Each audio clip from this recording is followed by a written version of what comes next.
dealing with predatory journals, dealing with paper mills, dealing with plagiarism, that they're not something that one journal can handle, that they're just swamped. So it has to be system-wide. And, that's the irony, is that those major publishers, they're using AI to combat AI. They're using AI in many good ways to improve systems and flow and everything. I mean, even going back to choosing peer review.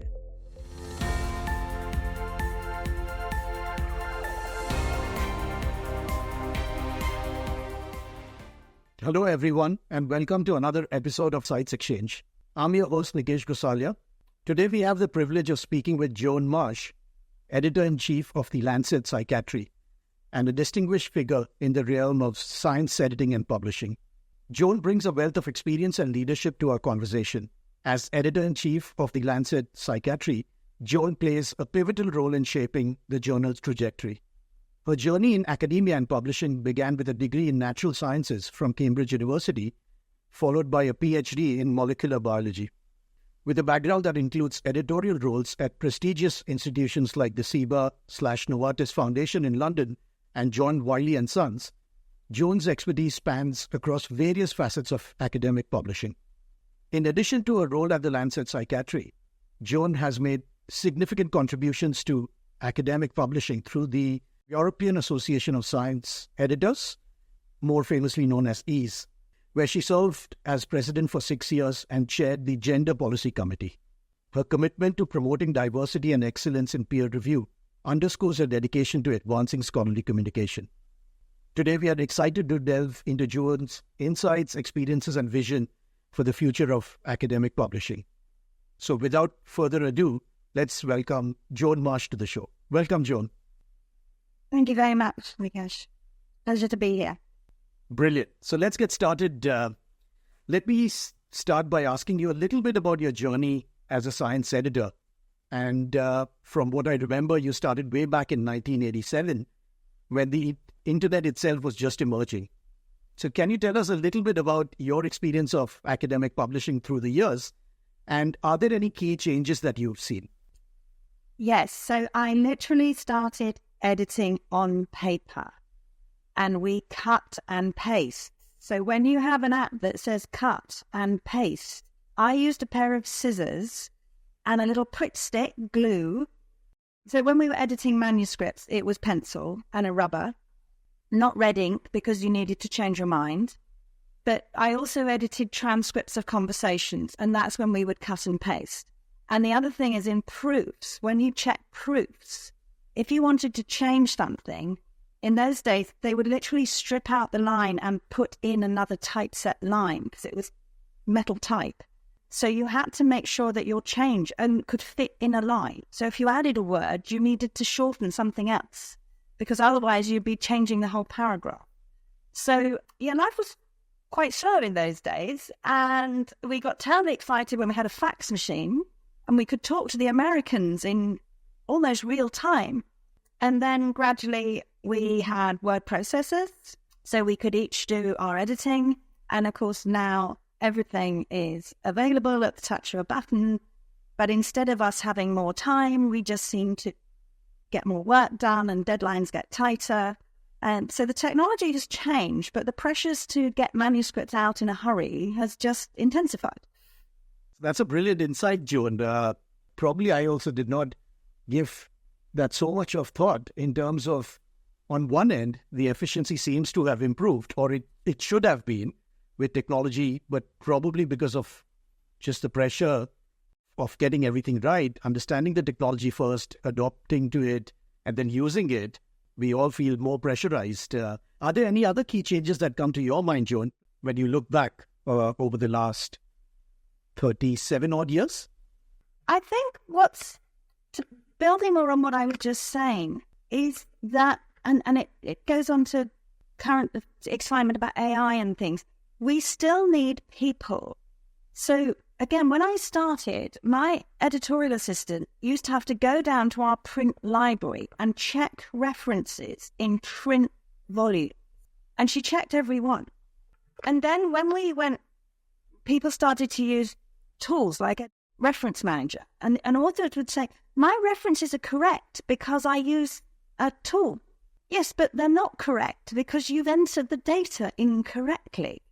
And I think that's the same now. People are saying, well, I use a tool, therefore my writing is accurate, or my references are correct, or my figure is right. And it's not, because you haven't designed it properly. So if you don't enter data correctly, the tool can't regurgitate them correctly.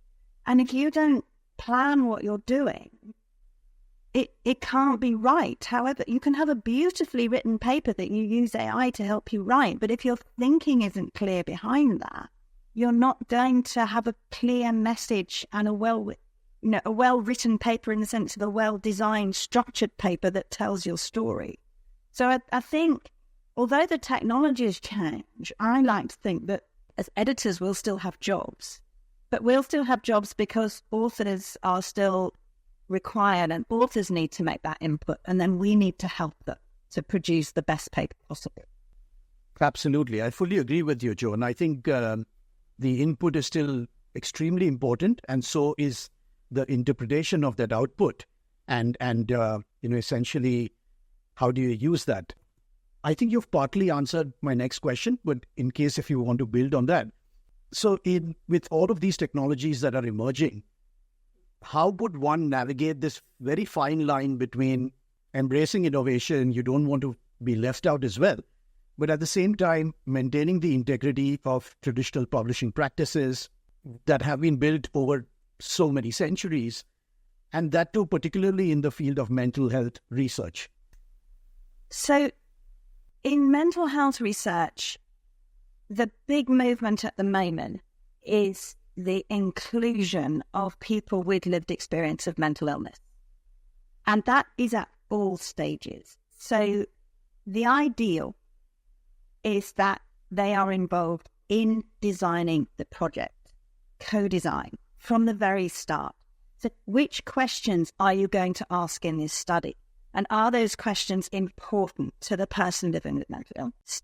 And then through to running the study, writing the paper, we have people involved in peer review and perhaps commenting on the paper from a third-person perspective, so that lived experience voice comes through. Now, if you look at the statistics of people with mental illness, many of our authors in academia who are just there as researchers, they also have mental illness. Some of it's declared, some is not. So some people are known to experience depression or schizophrenia, and they're an academic first, and they're an academic with schizophrenia. Other people, it's not disclosed, or some people might know it, but they don't declare it. But then you've got other people who are not academics, didn't go through the university system and train, but are coming in as lived experience experts. And I think the move in mental health research and service delivery, it's not just the research end, it's then putting this into practice, is to how we combine all those voices, integrate them, and do so in an equitable and fair way. And the problem we're encountering is that because these people are not academics, we need to reimburse their time. So the Lancet journals, we have statistical reviewers for every paper, every research paper, and we pay those. It's not a lot, but we pay them because they are doing that as a service. So they're not benefiting from doing the peer review. Whereas for clinicians, we think, and researchers, we think, you are benefiting because you're reading a good paper and you're providing input, but you see the paper early, and hopefully you would want to read this paper at some point anyway. And you will publish papers and other people will do peer review. But when you get these non-academic experts by lived experience, they're not benefiting in the same way. It doesn't help their career, and it's a huge amount of time commitment because they're not professionals, they're not trained in critical reading, so they're not speed reading. It might take them much longer. Some of ours, they say, it takes me 2 or 3 days to review a paper. I'm going, and also it can be disturbing for them. So sometimes, if they want to read papers about their own illness and their own disorder types, but they say, I'm reading this and I have to literally go and lie down. Again, we pay them a little bit, but it's nothing in comparison to the effort and things they're putting in. And this is something that academia or that the publishing world isn't tackling. So we're saying we want to bring in these voices, but if we're going to do that, we do need to think about the whole structure of how we're paying and reimbursing. And I don't have the answers, but I know we're raising the questions, which is very important. So that's more mental health than publishing. But it is publishing because we're bringing them into publishing. Oh, it is. Absolutely. Yeah. No, I think that's a very interesting perspective, Joan. And I love the fact that you mentioned that, yes, we don't have all the answers yet, but it's very important to raise these questions and discuss and try and figure out as a community of how we're going to really solve for this. And just building on that and to delve a little bit deeper into your current role as editor-in-chief of the Lancet Psychiatry, you oversee a platform that plays a significant role in shaping mental health discourse. From your perspective, how do you perceive the role of academic journals in advancing mental health awareness and destigmatizing the mental health issues through scholarly communications? We do it in various ways, I suppose. So in terms of the destigmatization, changing public health awareness, that we can do through reaching out to the general public. So that's public education. And we're lucky there at Lancet. We've got a fantastic communications team, press office.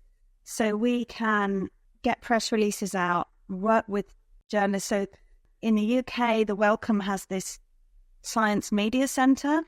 And so they will now do briefings. So if we've got something that's contentious or that needs explaining in some way, then the Science Media Centre, they would organise a meeting. And it used to be just those journalists based in London who would come to the Wellcome and have a cup of coffee and listen in person. But COVID, of course, opened it up. So now those media centre briefings are global, which is fantastic because we can reach a much better audience. So that's a sort of the elite end. Obviously, there's social media pushing out, working with the authors to help them do that. We don't do a huge amount, but we try to keep that. We do a monthly podcast where one of the sets of authors talks about their paper in more depth. And giving these voices to people to write. So we have a very small magazine section, and we basically have 3 elements to it now. So one is a profile where we profile usually a psychiatrist, researcher some way, but it might be someone involved in policy. And then we have one essay that is written by someone with lived experience. And it's talking about how living with mental illness has given them insight into their condition, their life, their experiences. So it's not just, I have this disorder and this is how I feel, what happens to me. It's supposed to have a learning message in there. And we don't go out and seek these. They come in. People, sometimes like my editorial board might contact me and say, one of my patients, she's amazing. She's got this fantastic story to tell. Others, they just arrive and we work with them and develop them. And I find those stories really moving. And I'm not a clinician. I'm not medically trained. So for me, that's really good insight into patients, and it reminds me what this is all about. We're not just publishing epidemiology and trials and systematic reviews. There are people in the end of this. So those ways of just sort of passively spreading the message. We also we work with other organizations externally. So the big one we did in India a couple of years ago was so Lakshmi Vijaya-Kumar is on my editorial board, our editorial board, and has been from the start. She's a good friend. And she has been working for a long time on a national suicide prevention plan for India. And she wrote the review, and then it was during COVID when we had to push a lot of things back. So we actually sat on her review for 6 months after acceptance, which is very rare. But that sort of gave a bit more time, and then we published the review. She organised a meeting in Delhi for members of the Indian Parliament. Then 6 months later, she had another one. And then finally, that went through, and India has a national suicide prevention plan. So that's a combination of the authors are doing the work. We support by publishing. We can support by spreading the message, but we can also support. So I dialed into the meeting in Delhi and said something and just giving that support. And it comes down to a question of time. And it's talking with the authors, what can I do for your paper that's most useful? Because it's not always what you'd suggest. So with the suicide prevention paper, Lakshmi would say, should we do this? No, that's not a good idea. No, we have to work gradually with the politicians and get them on side. And it's a wooing process and developing those relationships, not coming in saying, you must do this. So that we can be influential, but it can be a slow process. And it's also very hard to gauge. I mean, that one had a hard endpoint. National policy was changed. It would have been changed eventually, and we may have helped it happen more quickly. There are other things where you publish a paper and you just don't know what happens to it. People's got citations. If it's cited hugely, that's great. If it gets a press release and it's out there, that's great. But there are others and you think, did anybody read that? Does anybody?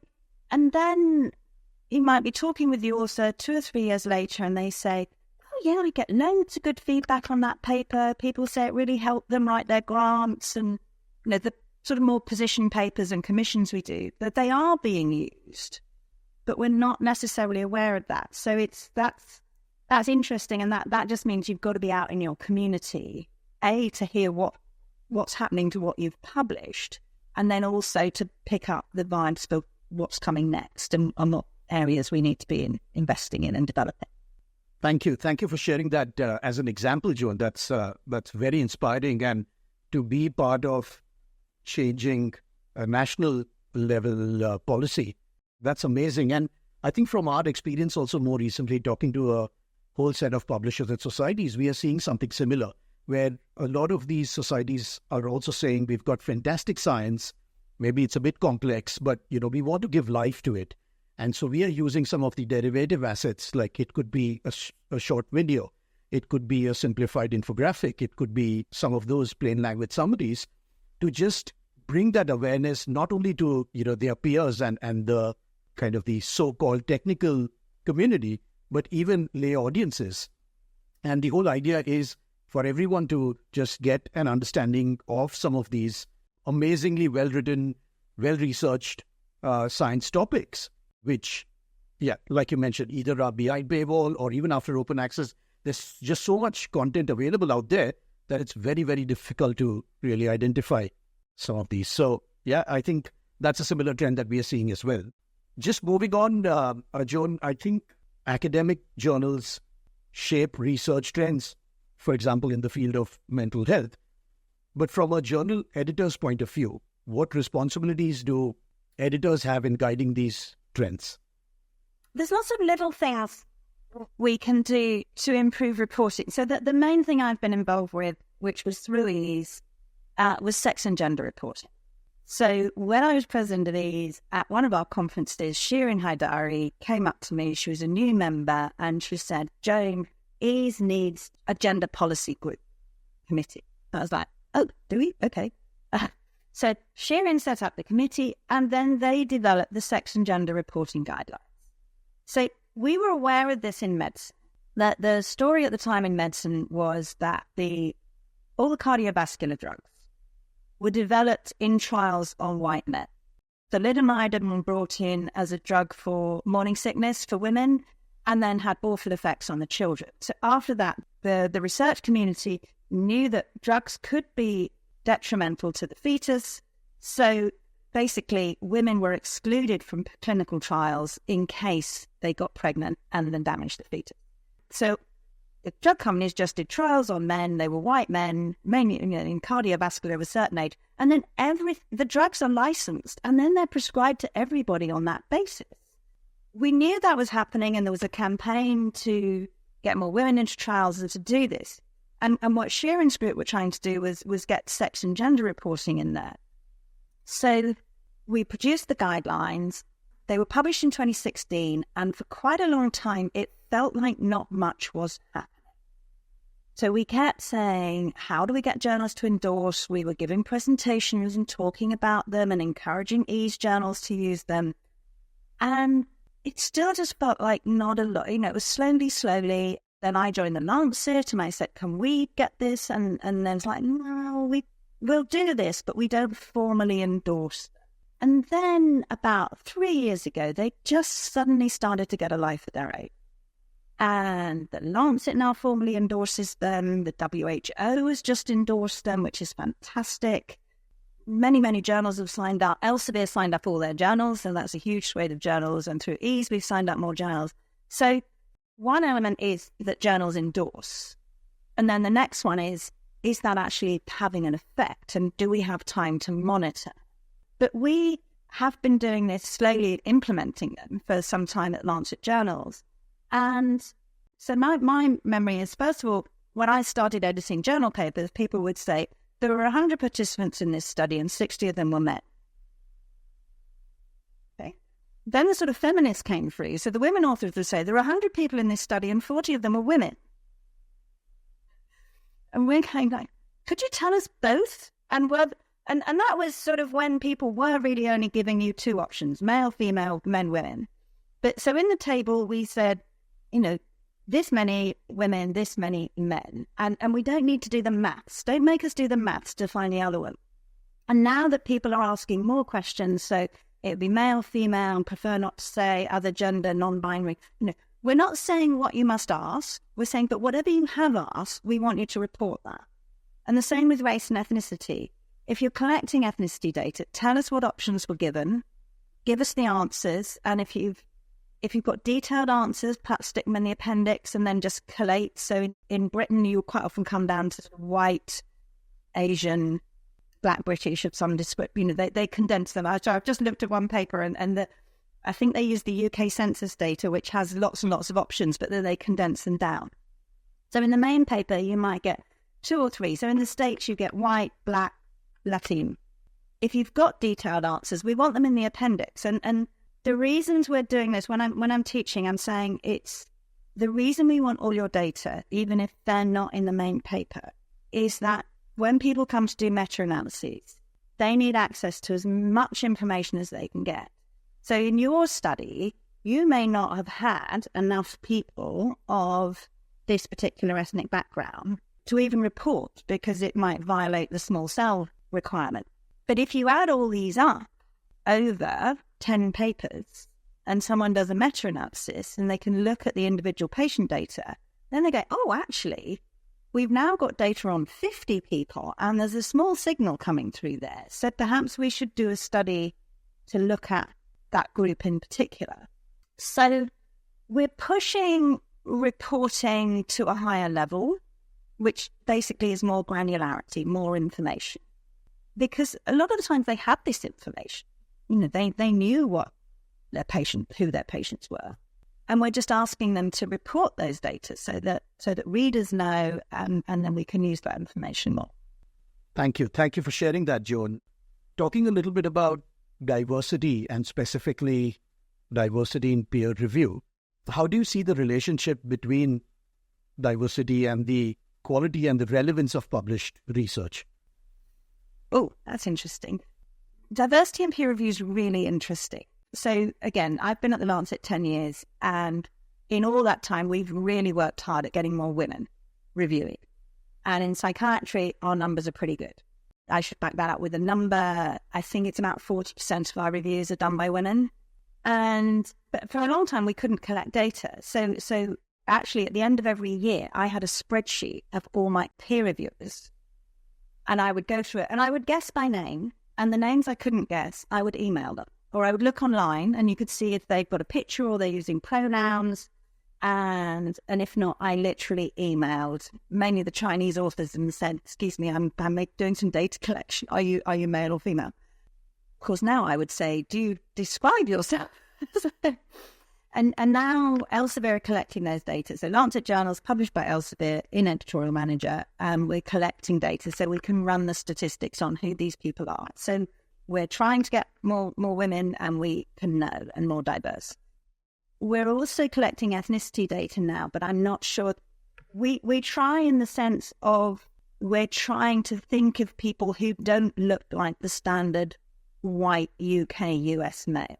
I don't think we're ever going to get to a point of view where we'll be able to scan a list and say, oh, I need somebody here. What we do, and all Lancet journals do this, is we do look for people from the country where the study was done, or from the community where the study was done. If the study is in Sri Lanka, we need a Sri Lanka reviewer. If it's in India, we need an Indian reviewer. And sometimes it is literally just that, and it's a reviewer from India. I mean, how representative is that? It's a massive, massive country and very diverse. You know, in some ways, it's probably easier to get a Chinese reviewer who might represent much more of China, but India is so diverse. But we're trying.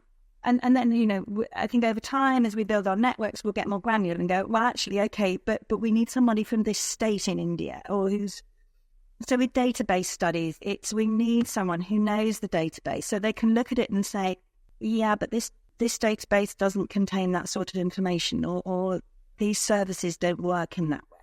The more you get into healthcare, social sciences, the more relevant the setting becomes. If you're dealing with molecular biology, it's the same. And it doesn't matter where you are, you know, the molecules should be behaving and the cells should be behaving in the same way. But as soon as you get up to people, they vary immensely. So we do that, but it's quite interesting with the statistics because we always try to get reviewers from different countries and from low and middle income countries, but a lot of them have dual affiliations. So, you know, we invite somebody to review because, say, they're working in Delhi, and then they've got a joint affiliation with Harvard, and they put on the system, they're from Harvard. I go, no, you've just ruined my statistics. But they're very proud of their Harvard affiliation. I go, no, I want your Delhi affiliation. So that makes the data collection quite difficult. Or you get somebody... So I've had people who've reviewed for me when they've been working in a low middle-income country, and then they go off to a high-income country on a fellowship, and they go to the States, and they're at Harvard or somewhere. And again, I thought, now do I not use them because they're no longer based, but hopefully they still have the knowledge of the country in which they trained, and hopefully they'll go back. You know, they're going to do more training in this country and get more experience, and then they're going to go back and serve their home communities. So we as a journal should keep building that relationship. You have to sort of not worry about my statistics at the end of the year. It's what's the message and what are the voices and we're trying to hear and bring through. Wow, that's fascinating, Joan. And I think a lot of listeners would also appreciate, because, for example, even for me, I wasn't aware of all the efforts that are happening behind the scenes in terms of, you know, just managing and maintaining this. Because you mentioned a couple of things, a question came to my mind, which is that, is it safe to assume that a lot of the journals would have similar challenges when they are tackling diversity in peer review? Or is it, like you mentioned, maybe there are subject area nuances also which play out? For example, you know, if you're dealing with people, obviously, it's just going to be a slightly different challenge versus maybe something in molecular biology. Is it the same, more or less? Yeah. I mean, I only really know a bit about life sciences and more about medical sciences and mainly psychiatry.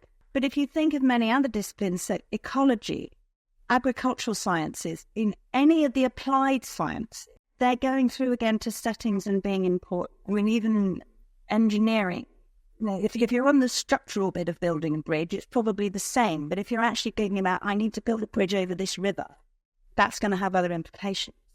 So I think that the real hard sciences, physics, some of chemistry, molecular cell biology, the lab sciences, they're not, those should be the same globally. But as soon as you get people, systems involved, the real world, nature, climate change, all of these questions, they affect people, and you need to have the voices of the people affected by it.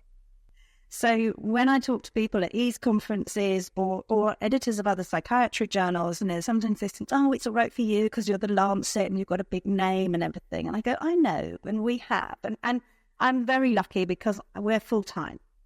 So my team and I, we're full-time staff. So we do have time to go, right, I've thought of my first 3 or 4 reviewers and they're all men, so I'm going to keep thinking of some women and do a bit more research.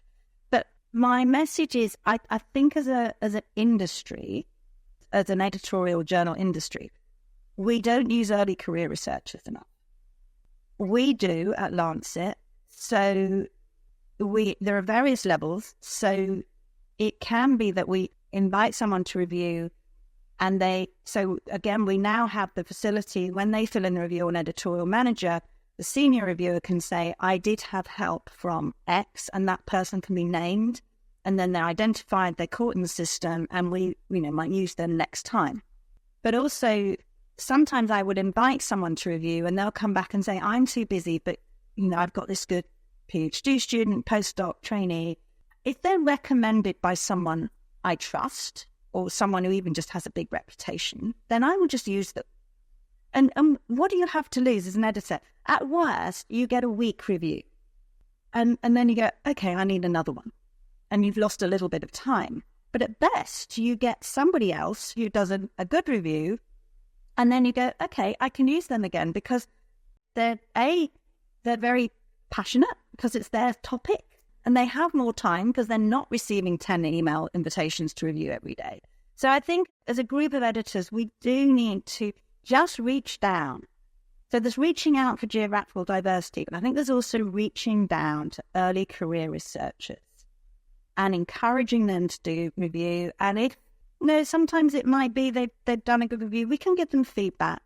We can give training on peer review. EASA's got fantastic resources. We do a lot of training and outreach, and because we need that. We need the whole research community to be engaged in peer review, because there's so much research going on. That cadre of people at the top, they can't do it all, and they shouldn't be doing it for any reason. Moving on from some of the challenges that you mentioned, Joan, talking a little bit about rewards and recognition, how can journals effectively implement reviewer recognition programs to incentivize quality peer review? So we've done two things. So the Lancet journals, we always published a list of the reviewers for the previous year. So an annual list, thank you to our reviewers, and we do a few little stats. We've had this many reviewers from these countries, etc. I have talked with people at smaller journals, and they say, we can't do that. But I would encourage people to name them when you can, because that's external recognition. Elsevier has started a reviewer certificate program. And I was really surprised that they just have to email me and say, can I have a certificate? And I forward it, and somebody sends a certificate. And I had a request from a professor at an American university. And I thought, I actually emailed her and I said, I'm surprised you need a certificate. And she said, my university wants to know what we're doing with our time, and I need to have credit for my peer review time for her university, even though she, acclaimed professor. So as publishers, that's very easy for us to do. It doesn't, we can do that. I think beyond that, it's quite hard. I think, reviewers, particularly early career reviewers, they can learn a lot by reading the other reviews. An editorial manager, as I understand it now, is set up. Once you have submitted your review, you can see the other reviews. So you can go in and you can say, did other people agree with me? Did they raise points I hadn't thought of? You can start to see that. I do sometimes think about that. So generally, if it goes well at peer review, we invite the authors to revise, it comes back. We try not to get too much re-review because we don't want to overload our reviewers and we don't want to delay things. So we quite often go back to the statistics reviewer, and we'll often go back to one of the clinical reviewers because we publish a comment for each research article, and that's usually written by one of the reviewers. So if we give it to them to re-review, then they can have a look, they can see how the authors have responded to their comments, and then they're geared up to write the link comment if we accept the paper. But sometimes I think, okay, we should also invite the junior reviewer to re-review. And or we do this with our lived experience panel and say, you don't have to re-review, but if you accept the invitation, you will see the author's response to the reviewers. And you'll be able to download that file, which includes the responses to the other reviewers and also the responses to your own comments. And you can see, has that happened? So I think it's just taking a tiny bit of time when you're just doing that to think, should I invite that person? And not just hit the button and say invite them to re-review, but just write that little sentence to say, you don't have to re-review if you don't want to, but this will give you access to feedback that you might find useful. And again, I just think, then that reviewer is now really benefiting. They can go, they don't have to. I have no idea how many of them do it or not. But they don't write gushing emails saying, oh, Joan, thank you, that was really nice. But you hope they do. And then next time you invite them, they're going to say, oh, yeah, I'll do that because they helped me out. And I enjoyed reviewing for the journal, not just because I got a decent paper because it was a decent journal, but the journal made the process feel human. And my team do that. They develop relationships with peer reviewers, and they just write little chatty things, and not just hitting that button in a editorial management system that just making a tiny bit of time to make the reviewers feel appreciated at the other end. Absolutely. No, I think thank you for sharing that, Joan. I think that's a very useful best practice. Moving on, these days, I think there's no conversation that is complete till you don't talk a little bit about AI. So just from your perspective on the whole ethical considerations associated with the use of AI by authors and reviewers, how do you think journals should approach these considerations in their editorial practices? Okay, I'm going to speak for me now because as you can imagine, there's this huge amount. Well, there's a lot going on in the whole scholarly publishing system, and there's a lot going on internally.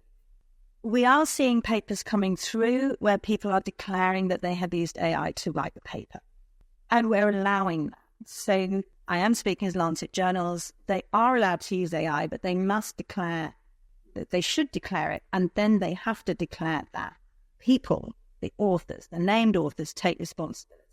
And I think nearly all the journals and publishers globally have said AI cannot be an author because they cannot take responsibility for the content of the paper.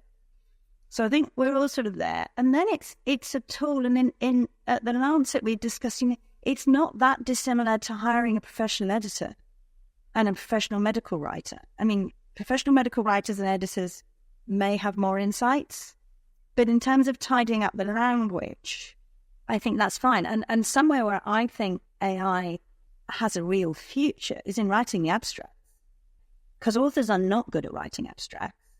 They're better with structured abstracts. I didn't used to like structured abstracts, but I've come round to them, and they do mean that people can put things in the right places. But that's perfect for just saying, just use AI. And we could use it in house. You don't even have to say the author has to write. You could just say, just send us your paper these days. And you could foresee a little tool built in that would read the paper and would generate the abstract for us. And then we'd have control over that. So I think it's useful in that sense. But beyond that, I don't know. And I'm just aware, like everyone else is, that there's so much going on out there. And I don't know. I think it's being open, sharing information about what's going on. But all we can do is collect signatures to say, I'm an author on this paper and I take responsibility. What's that worth?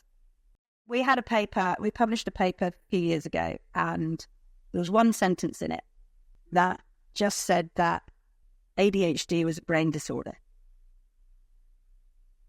Well, the people who don't like thinking of ADHD as a brain disorder got very upset. So there were a website in the US calling for this paper to be retracted and everything.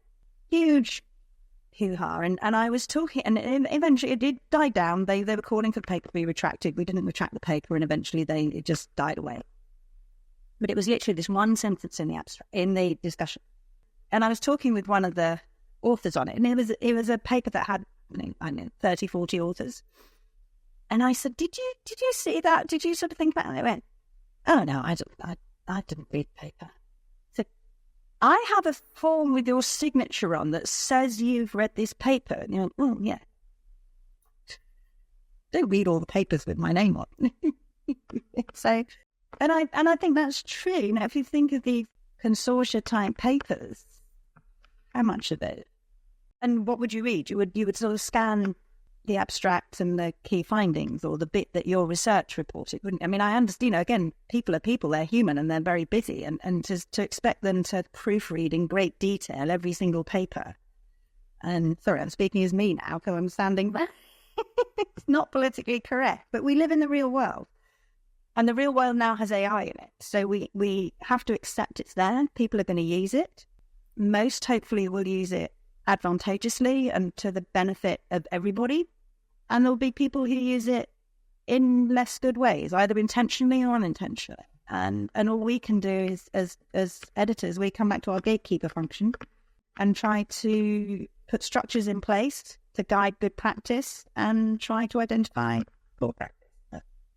Luckily, it's more of a publisher question than an editor question, so I can bounce it upstairs. No, but I think that's a useful perspective, Joan, and I'm quite happy to hear that, Lancet in particular, and I think a lot of other publishers as well, has embraced AI and are allowing authors to use that. I think the whole space is evolving almost every day, and we're seeing more and more both positive use cases and some of the other concerns also being raised by folks. In light of use of AI, one of the concerns that has been coming up in a lot of publisher-led conferences is there's going to be a huge increase in volumes. This is going to put more pressure on the editorial teams. There is a lot of development happening in terms of automating a lot of, it could be the manual checks, it could be plagiarism and research integrity. What is your take on the whole automation and the development of technological tools, which I don't think the idea is to replace the human checks, but could it help in being the first pass for a lot of these papers, and then maybe the humans are involved only in what essentially are flagged as real issues? Yeah, I think so, and all the publishers are working on this, and that's why I said it's a publisher-led thing. It's got to be system-wide. It's not an individual editor sitting at a particular journal. So I think those of us who work for the big publishers, we can just sit back and let them do that. I think if you're at a small independent publisher, that's more difficult. You haven't got the resources. I think all you can do then is follow industry standards. You've got to keep up with the report and see what the others are doing and just follow EASE guidelines, ICMJE guidelines, other industry leaders who are doing this. And you may not agree with them. You can still, you're independent. That's part of it. You want to hang on to your independence. But that is the problem these days, that these issues get bigger and bigger, dealing with predatory journals, dealing with paper mills, dealing with plagiarism, that they're not something that one journal can handle, that they're just swamped. So it has to be system-wide. And, that's the irony, is that those major publishers, they're using AI to combat AI. They're using AI in many good ways to improve systems and flow and everything. I mean, even going back to choosing peer reviewers, the AI input into there to help us get a more diverse group of peer reviewers. A sort of analogy would be plagiarism. So we're all used to plagiarism checkers, and we get an Authenticate report or another system, and it generates a number. But again, I come back to you as the editor then need to go in and have a look. Sometimes a really high number, and you think, oh, no, we've got to keep it. But then it's a preprint. And then, okay, it's a preprint, that's fine. And sometimes it's, our Authenticate thing's meant to have references turned off, but it can be methods, it can be, if you've got a long list of authors and they happen to have done another paper, got a 20-author paper and it's one of a series they're churning out, that's 2 or 3 pages that looks exactly the same as something else. So you need, as a person, to go in there and scan through, and we have it in psychiatry, if you list disorders, so we looked at attention deficit hyperactivity disorder, schizophrenia spectrum disorder, when they write them out in full, again, you've got 2 or 3 lines that's just saying this is a list of disorders, but it looks the same as it's been cited somewhere else. So you just need to go in as a person and go, oh, okay, that number looks a bit high, but no, that's okay. Oh, I think it's okay. I mean, we're lucky. We get very little plagiarism at the Lancet. We've had a couple, but on the whole, it's good. But it is. So I think it's the same with the AI tools. And I suppose that's the problem, especially someone like me who doesn't really want to engage with it, is how much am I as an editor going to need to know? You know, my publisher is introducing these systems. Do I just leave it with them and trust them completely? Or are they now going to say, yes, we have this system that you as the editor still need to look at something? And I don't know where we are with that. You know, we haven't had any information. And it might be that individual editors, you know, I'm lucky, my deputy editor's really techie. So if it gets to something like that, it'll be, sorry, could you go and do this?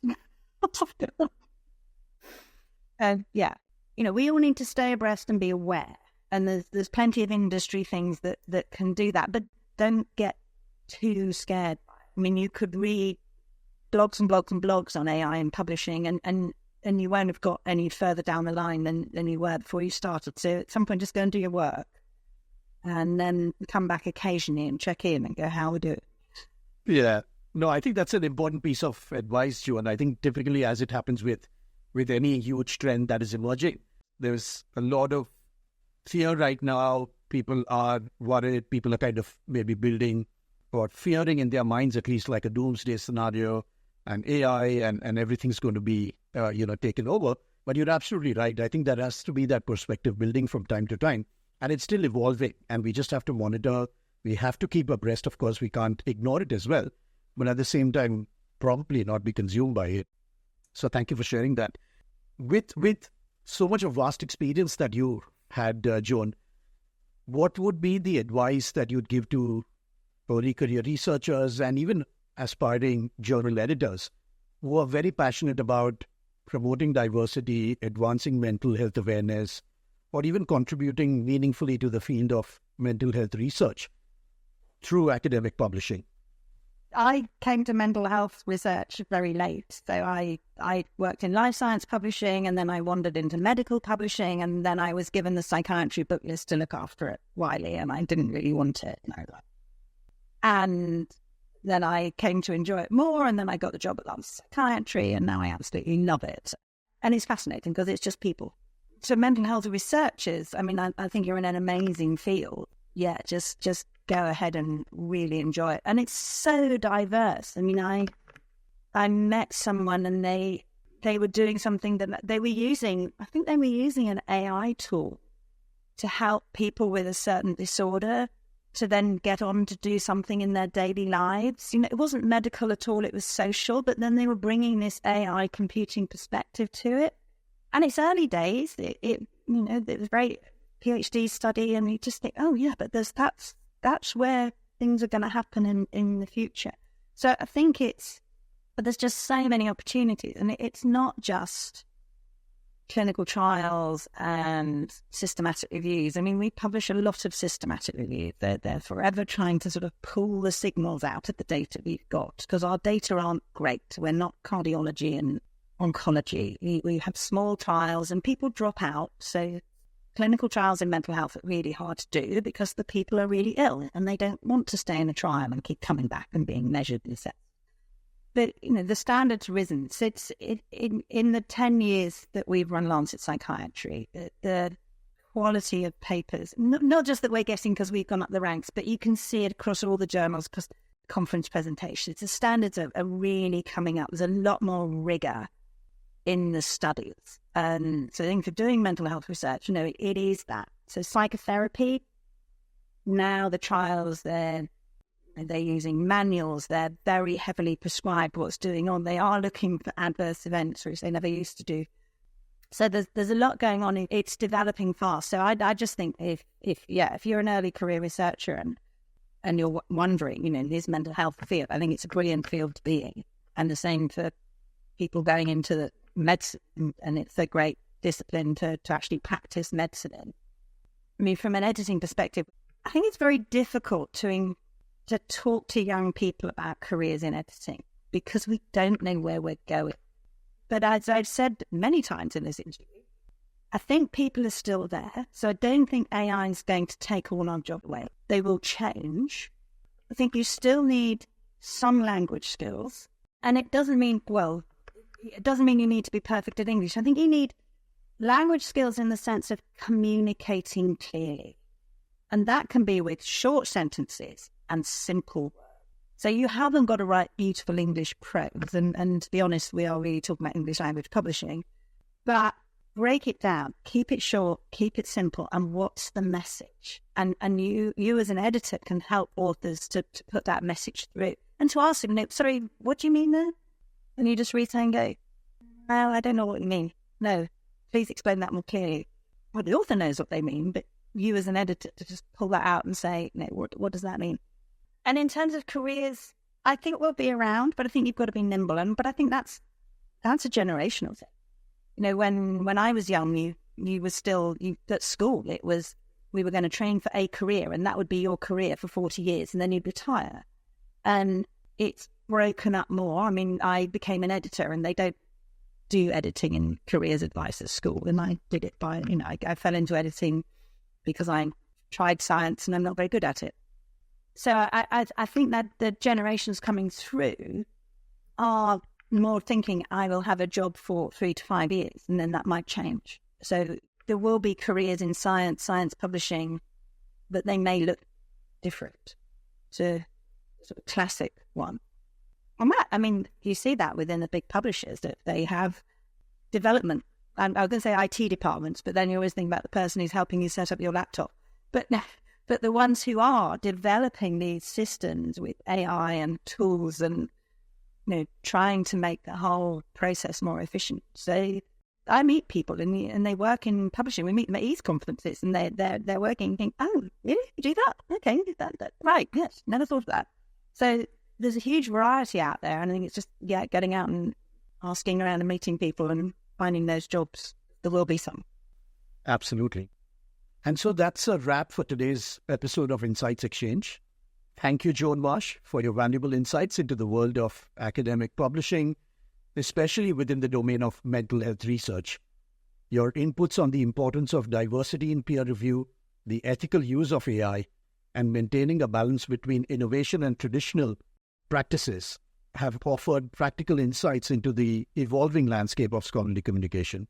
And finally, thank you, listeners, for joining us. Don't forget to subscribe to Insights Exchange for more enlightening conversations with leaders in academia and beyond. Until next time, keep exploring new horizons of knowledge.